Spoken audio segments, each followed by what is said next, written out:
Adam, Johan and Manoj on Pure Channel. Thank you guys for being with us. The band is called The Good, The Bad. There's a first record from 1 to 17 and the second one that will be released in October from 18 to 33.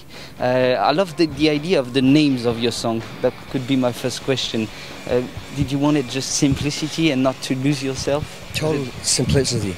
Yeah. Make it easy, but it's pretty hard, like remembering it when we're rehearsing. It's like, oh, so let's play number 16. What song is that? You know, usually with words, it's really funny that you can, you know, associate like a word and you remember the chords. And here it's pretty tough. Yeah, I have to say previously that the big originality of that band is, of course, very rock. You say it's new school surf and flamenco, but it's only musical. There's no voices. I read an article where you said no one could stand in front of the drummer. Is it the only reason why you refused to take a singer, or was it for the ego of the singer? No, it's because of we don't need a singer. It's like there's melodies enough, and there's it's like it's done with these 3 pieces, you know.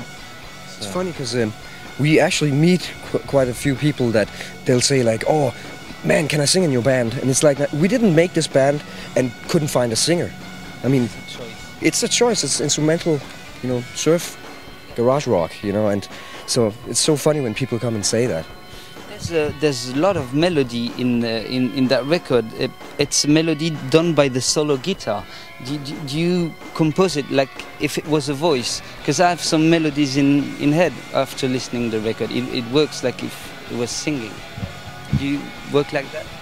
Yes, it's basically if you have words on the melodies, then there's a singer, but this is just without words. So this is a guitar, it could be an organ, or it could be a bass, yeah, anything like, no, not a saxophone, but it could be anything. It's just a melody, you know. So, and we don't put words on it because it can say something without words. So.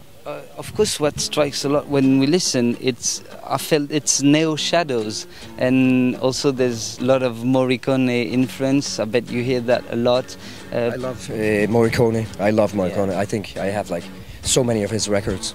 So yeah, I love shadows. So it's very inspired of all these guys. That's perfectly made to be on the Tarantino movie or Rodriguez movie. We were actually close regarding Tarantino. He was actually, when he was doing Inglourious Basterds, you know, that Nazi movie, he actually was cutting the trailer to 004. One. He was actually had that up, so we were like this close. Yeah, you know? Maybe that will be the next step. Yeah, the Rodriguez, I saw Machete last night. Could work very well on Rodriguez. I'm not going to go into details, but a lot of the songs are really good. And what's more amazing is that they all have their own difference. They all have their own personality. And I felt there's a step after the 11 song. It's like the record changes. You go somewhere else after the 11. Am I right? Did you put the track list like that to make an evolution? We didn't like thought about doing that way, how you describe it now, but we put it together in a way we thought it was pretty good together, you know. So it's a piece and not just song by song by song. So it is a piece like this record, and our next record's gonna be like that too. So it's pieces. It's not just songs, you know. I said previously there were no voices. I'm not totally right. There are backing vocals, and also a link in between the song. That is that female orgasm, something like that. What is about the female orgasm? It seems important on that record, and also on the cover. It's all about women's. Was it? Yeah, a link. Should answer that question. Yeah, but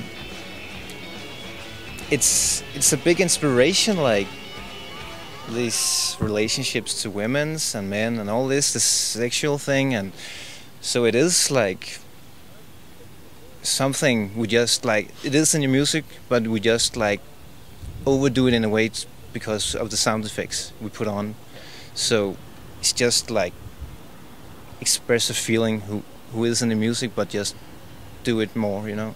I love it because it's nicely done, and usually it's at the end of the song, so it feels like, yeah, at the end of the song she has an orgasm and that's it. Yeah. That's how you... It sounds beautiful. That's how it works. Also, of course, there is a lot of, let's say, tremolo guitar to sum up, but you change everywhere. There's also very heavy rhythmic songs. So sometimes you go into very rock and roll songs, and sometimes into Shadow Morricone feels you passing the borderline to Mexico. Is it the good mix of your music? Besides, we're inspired of this Western stuff. We also inspired of like the 60 groups, like especially from England, all the Who, the Stones, Kings, whatever. All this basic rock and roll. So we put that into the music too. So that's the mix. Have you seen us play ever? Not yet. Okay. Tonight. But the thing is, like, because I understand what you're saying, but like it has the soundtrack kind of feel sometimes. But when you see us live, we are very like a brute force. It's really like aggressive without being evil. It's not evil, but you know, it's really like hard-hitting and simplistic.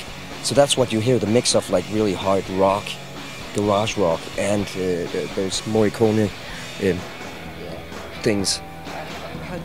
How do you do the rhythmic riff and the solo parts? You choose one moment, you double them. I was wondering that. Usually it's like Adam, he does all the main parts and I do the rhythm behind it, and Johan plays the drums. So, but we've started like experimenting who should play what.